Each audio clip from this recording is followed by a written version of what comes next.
ఇప్పుడే మనం చూసుకున్నట్లయితే మరొక ఘోర ప్రమాదం అయితే చోటు చేసుకుంది తెలంగాణలోని. భర్త మరణం తట్టుకోలేక భార్య కూడా. సో మనకు తెలంగాణ మనం చూసుకున్నట్లయితే ఇప్పుడే పెను ప్రమాదం అయితే సంభవించింది. సో వివరాలు మనం చూసుకున్నట్లయితే తెలంగాణ రాష్ట్రంలోని సంగారెడ్డి జిల్లా జహీరాబాద్ మండలం కాసింపూర్లో విషాదం చోటు చేసుకుంది. భర్త మరణం తట్టుకోలేక ఓ మహిళ చనిపోవడం అయితే జరిగింది. పోలీసులు తెలిపిన వివరాల ప్రకారం ఇలా ఉన్నాయన్నమాట.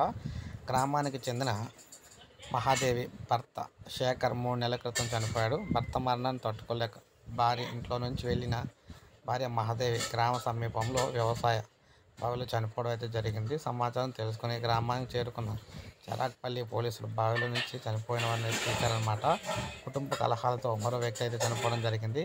కాసింపూర్ గ్రామానికి చెందిన నర్సింహులు మధ్యమత్తులో కుటుంబ సభ్యులతో గొడవపడి తెల్లవారుజామున చనిపోవడం అయితే జరిగింది. నర్సింహులు దూకిన బావిలో నీరు ఎక్కువగా ఉండటంతో దొరకలేదు. పోలీసులు కేసు నమోదు చేసి ఇక్కడ దర్యాప్తు చేస్తున్నారు.